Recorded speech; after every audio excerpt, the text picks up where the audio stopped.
Hey guys, John V here from Phone Arena. Right now you're watching our in-depth video comparison between the Apple iPhone 5S and the Motorola DROID Ultra. Now if you're a Verizon Wireless customer, you're probably eyeing these two handsets right now, wondering which one to go to. So we're going to stack them up against one another and find out which is going to be the better between the two.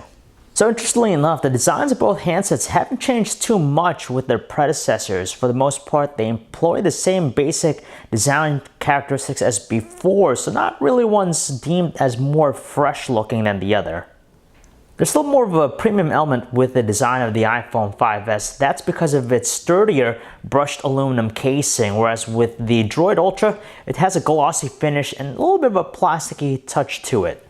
Still, there's a sensitive appeal with the DROID Ultra thanks to the carbon fiber pattern sporting the rear, and if you're going to pick it up, you're probably better off getting the red color version of the device. It really stands out more than the black one.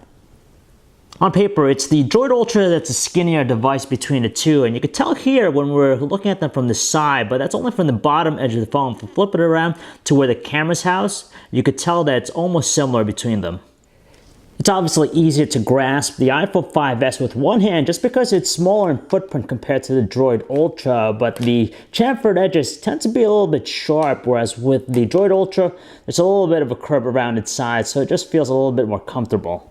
They're not as high res compared to some other displays out there, but what we get here are just two pleasant ones. On the iPhone 5S, 4-inch Retina display, IPS LCD panel with a resolution of 640 by 1136 pixels versus a larger 5-inch 720p AMOLED panel of the DROID Ultra.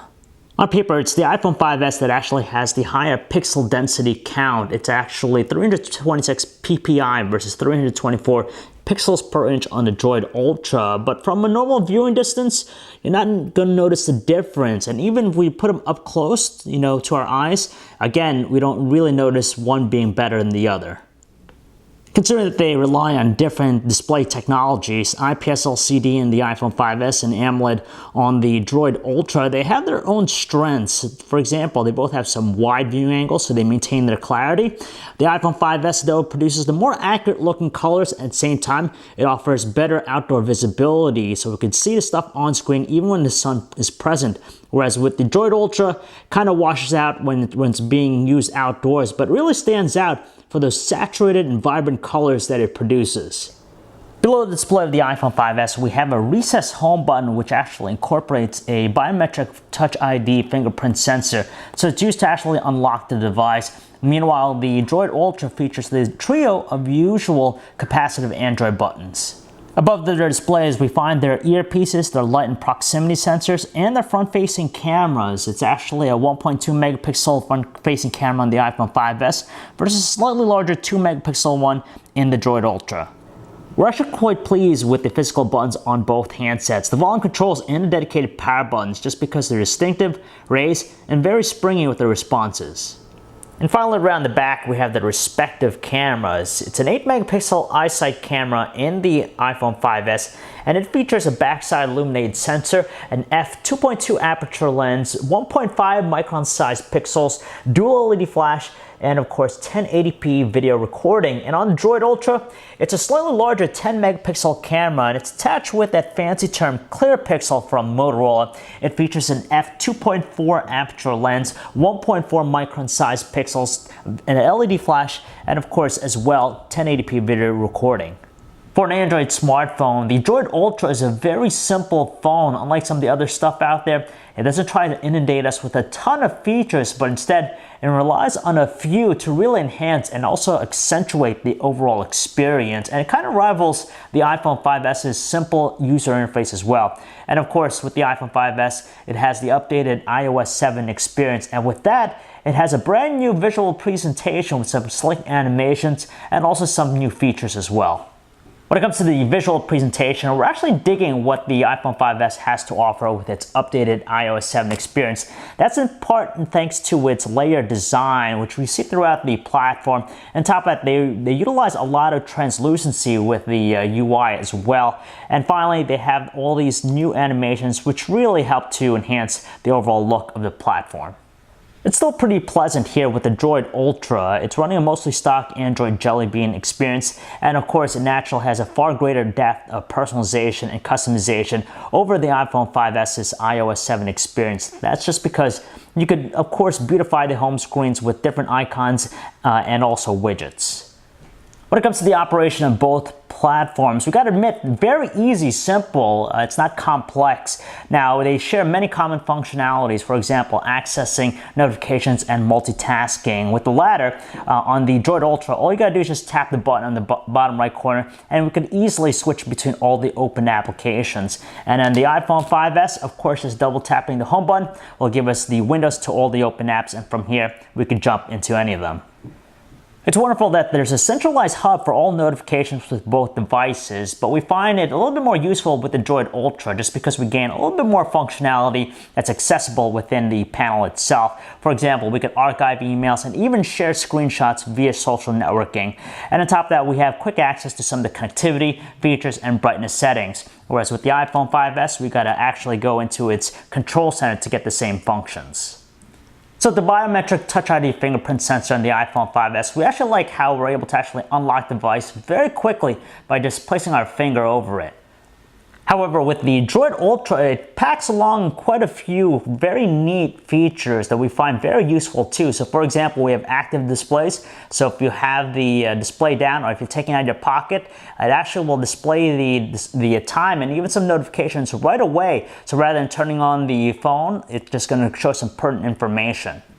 We also have the quick camera capture feature of the Droid Ultra. So basically we hold the device even when it's turned off, or at any time we just twist our wrist a few times and automatically will launch the camera app. And then there's the most useful feature with the Droid Ultra. It's touchless control, which is far better than what Siri has to offer because the handset itself is constantly listening for a keyword and provides us access to all of Google Now's wealth of functions. So basically all you gotta do is just say the key phrase, "Okay Google Now, what's the weather like?" And then from here, it just automatically will rely on Google Now for all the things you need. So you can make phone calls, you could even ask specific information, and it'll get all that, retrieve all that for you.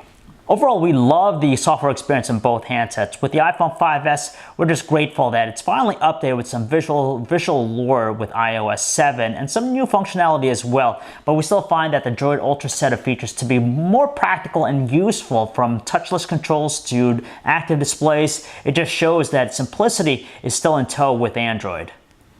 Powering the iPhone 5s is a dual-core 1.3 GHz Apple A7 processor, which is most notable for being based on 64-bit architecture. And with that, it is definitely a fast and snappy device. Very tight with its performance, even more complex things like playing games, it doesn't really stutter at all. Meanwhile, the Droid Ultra is still an equally responsive smartphone. It's powered by the Motorola X8 mobile computing system, which basically breaks down to a modified dual-core 1.7 GHz processor with 2 GB of RAM, and we could tell that it is super responsive as well. It doesn't really stutter with its operation, and it's fairly quick too with complex tasks. Due to the obvious size advantage with the Droid Ultra's display, we gain a more spacious keyboard layout. You can tell the difference between the two here. But regardless of that, we like both just because they're super responsive and they have really great autocorrect features. And we also appreciate that with the Droid Ultra, it has access to numbers from the main layout. You can't go wrong with the web browsing experience with these two handsets just because they have the same common functionality, and on top of that, the performance are on the same page as well. You have lightning fast 4G LTE connectivity, so pages load very quickly. On top of that, you have very quick instant page rendering and navigational control, so there's a lot to like about the two. The only advantage we see is with the Droid Ultra, just because with the larger display, it's actually able to display more of a website than the iPhone 5s. Okay, so it's the Droid Ultra, the device that we prefer when it comes to watching high-definition videos. Just because of its larger size display, it just makes it the more ideal device. On top of that, it has support for a wide array of codecs out of the box, whereas with the iPhone 5s, you gotta convert some of them before they're able to be properly played. Furthermore, we don't favor one camera app over the other just because, again, they're kind of similar with their simplistic offering. There are barely any shooting modes on both. There are a few, and there are no manual controls. But the beauty of it is that they make it very simple and quick to take photos.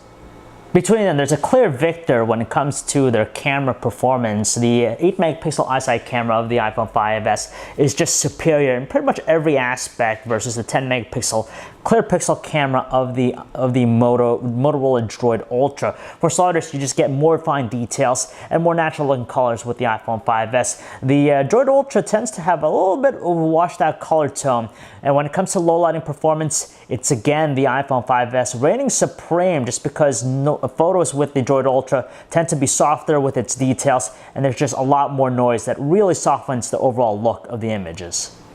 It's also a hands-down win for the iPhone 5S. When it comes to 1080p video recording quality, it just wins in every category. From details, colors, exposure, it's just a lot more beautiful looking on the iPhone 5S versus the Motorola DROID Ultra. With the Ultra though, it tends to show a little bit more artifacting, and when it's under lower lighting conditions, its frame rate drops to a slow 18-19 frames per second, and there's just a heavier presence of noise. For voice phone calls, they're nearly perfect for the occasion, so there's a lot to like between them. For starters, voices are clear and distinctive on both ends of the line, and their earpieces are pretty sufficient with their volume. In our usage, we find battery life to be just a little bit better with the DROID Ultra than the iPhone 5S. Indeed, we're able to get by through a solid day of normal usage with the two, but with the DROID Ultra, it inches out just a few more hours with its battery. So they're both $200 for the 2-year contract. That's the base starting price point you're going to need to dish out in order to pick up either of these handsets. And they share many common elements with one another to make them fantastic devices. So between the two devices, if you think about $200 smartphone, in terms of design, you're going to get that here with the iPhone 5S with its premium construction. On top of that, we've seen it excel when it comes to taking photos and videos over its rival. And finally, with the updated iOS 7 experience, it's just refreshing to have something new with the iPhone. The design of the DROID Ultra is still likable, might not have the premium quality attached with the iPhone 5S, but it still has its pleasant qualities, especially being a razor-thin device. But best of all, it's just the software enhancements Motorola has made. For example, touchless controls and even active displays, which really help to accentuate the platform experience, and we find it far more useful than what iOS 7 has to offer. So if you guys want to learn more about either the Apple iPhone 5S or the Motorola DROID Ultra, you can check out our website, phonearena.com. It's John V. Thanks for watching.